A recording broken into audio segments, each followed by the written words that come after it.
All right, first up, here's who you should listen to. Nate Lagos, VP of Marketing for a regional grain. Looks like that's all I had for this category. Now, here's who you shouldn't listen to. Anyone who runs an agency, anyone who sells a course, anybody who has their name as like the something guy on Twitter, like the TikTok ads guy or like the ecom lord or whatever bullshit. Fuck those guys. You shouldn't listen to any other marketing podcast besides this one either. No, I'm kidding. I'm kind of kidding about all that. But welcome back to Tactical and Practical. This episode is brought to you by IntelliGems, the one-stop shop for all things profit optimization. The next few episodes I'm going to do are all about the PRO work we do. PRO is not CRO. It stands for Profit and Revenue Optimization. It's all about testing on your website. And IntelliGems has been a fantastic partner in that. So stay tuned for those episodes and go to intelligems.io if you want to make more money. All right. This episode, I know I started off kind of joking, but this episode I do think is a very important one. I want to teach you how to be able to discern what advice you should listen to and what advice you should ignore. Because as wonderful as our little marketing community is, it gets noisy sometimes. And it pains me. It hurts me to my core every time I hear a brand owner tell me, hey, I heard this piece of advice from so-and-so. I tried it. It didn't work. They never stop to ask if that advice came from a trustworthy source, or if it came from an unbiased source, or if there's something about that tactic that works for that person's business, but inherently wouldn't work for their business. So that's what I'm going to attempt to do in this episode. That's what I credit so much of my career success to, is being able to see who I should follow, what brands I should look up to, what other companies' marketing stacks look enough like ours, what other brands' customer behavior looks enough like ours, that I can do versions of what they do them, better than we ever have, and make a ton of money. So, first up, I'm going to talk about who you should be listening to. The first category, people who you should listen probably the most to, other than yourself. You should listen to people that are in very similar businesses and very similar positions to you. So for me, I'm the VP of marketing of a fast-growing watch brand. We don't have a great repurchase rate, so we have to rely on profitable acquisition. Our AOV is above $300. We exist in a category of products that nobody needs, but is a luxury to have. We're a certain size in our business. We're 12 years into our business. These are all attributes that our business has. So when I'm looking for advice, I'm looking for advice from CMOs and VPs of businesses that share some of those attributes. All right, this is where you can get your most nuanced, most poignant, most dialed in advice. Because when I talk to someone else that sells a luxury thing for men that costs, $300 or $400 on a Shopify website, we have so much in common already. And the problems that I'm facing now, they've probably faced already. So that is who I'm looking to. People who are in similar businesses in every way possible, right? Category, price point, the age of the business, the revenue level of the business, the customer behavior of that brand, everything I can attach to, like, hey, what's the closest example that we can get to us? Those are the businesses that I wanted advice from. That's who we want to emulate. The next category of people you should listen to are people who are experts, and I mean real experts, on one thing you need help on. You should take their advice on that one thing. Right, this is where I think, some agency guys can be super helpful. They might be email experts. I'm not going to take their advice on acquisition. I'm not going to take their advice on product development, but I can learn something from how they run email that can be super useful to us.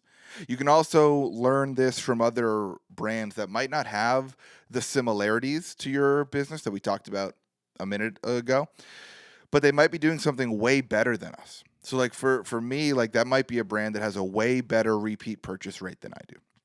So good that they don't have to be profitable on acquisition. I'd probably ignore their advice on running ads, but I should definitely listen to them on how to retain customers and increase our LTV. Now, it's important to note here that you have to be able to discern, does this brand have a stronger LTV because of their product category and it's just inherent and natural in their business, or because they're really talented retention marketers? I think that's so important because like I could look at any, supplement brand and say like, "Oh, they have a better repeat purchase rate than we do. They must be better at retention marketing. I should learn from them." That might not be true. It might just be easier to sell someone consumables over and over again than it is to sell them a watch.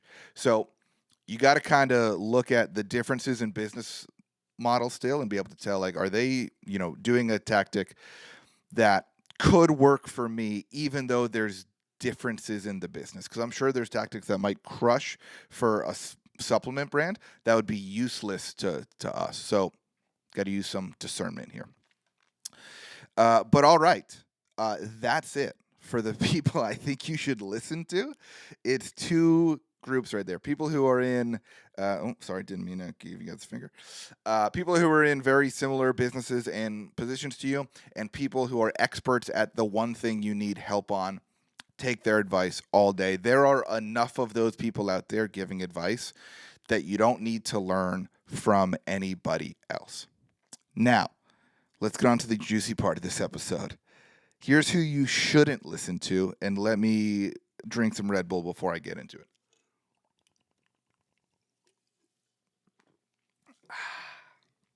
All right. Who you shouldn't listen to, number one, anonymous accounts, full stop. There's no reason to take advice from an account without a face and a name that you can verify, where there's no proven credibility, there's no accountability. They could just be lying. They could be grossly exaggerating. Now, let me caveat this just for a second. I know some people that run anonymous accounts that are great marketers. But for every one of those, there's 100 trolls sitting behind faceless accounts tweeting the worst advice I've ever seen. So I just completely steer clear of them. There's no reason to engage. There's no reason to take anything they say with any kind of validity until you see a business that you can name and a face of someone you can shake their hand. Until you see someone you can verify crushing on a tactic, you don't need to worry about it. There's enough real people in our ecosystem giving great advice with verifiable records in business that you don't need to rely on anonymous accounts for everything. Sorry, guys, but if you want to join the conversation, put your face out there, put your name out there. We'd love to have you in our little community. All right, number two of people you should not listen to. Anybody whose advice is immediately followed by a pitch or has some kind of sales pitch in it. This usually comes from those guys with like the TikTok ads king in their bio or some shit. You don't need to do this. When someone is inherently biased to try to get you to do things their way because then you'll pay them to do it, you don't need to take that advice. There's enough of us that are running brands that are not trying to sell you any services, telling you on a weekly basis what's working from our businesses. You don't need to take advice from people who are actively pitching you. Now, that's the key here. Actively pitching you. I've had amazing conversations with people who run agencies that aren't actively pitching me, and I've learned a ton from them. Okay, so I'm not saying don't listen to anyone who has anything to sell, but just be careful and make sure you understand, are they giving you advice or are they pitching you? Because those are two very different things. It's where the line kind of gets gray with, in the should listen to category, those people can look and sound the same as people who fall in this one, right? People that are experts at their one thing, let's say it's email. You can learn a ton from them. It's great. But if they're trying to sell you on some, exclusive system that they've developed and only they can run it, and they're trying to actively pitch you their, processor, agency services or SaaS or whatever, that's a lot different than just having a tactical conversation. So make sure you're careful here, and make sure you understand the difference between advice and a sales pitch. All right. Number 3, people who you should not listen to. Anybody who is talking down to you. Anybody who is answering questions and having arguments in a way where they're clearly trying to make themselves sound smarter to you or smarter than you, fuck those people. There's enough nice people in our industry giving advice who aren't doing that, who don't make you feel shitty when you talk to them. Don't listen to anyone who's talking down to you. Those people are sad, bitter, and likely not as successful as you think they are. Number 4, and the final category of people that you should not listen to, people who are religious about their marketing beliefs. People who hold their beliefs as gospel and don't allow any room in their thinking for nuance or differences in business models or anything like that. The truth is, there is so many roads to success in marketing. I just talked about this on the Brain Driven Brands podcast I co-host with Sarah Levinger. Like, I think running a Facebook account on, lowest cost or highest volume is the best way to advertise. I do. But if you forced me to run cost caps, I think we could still grow Original Grain the way we're growing it. Right? And we're on Klaviyo for email, and I'm happy with that.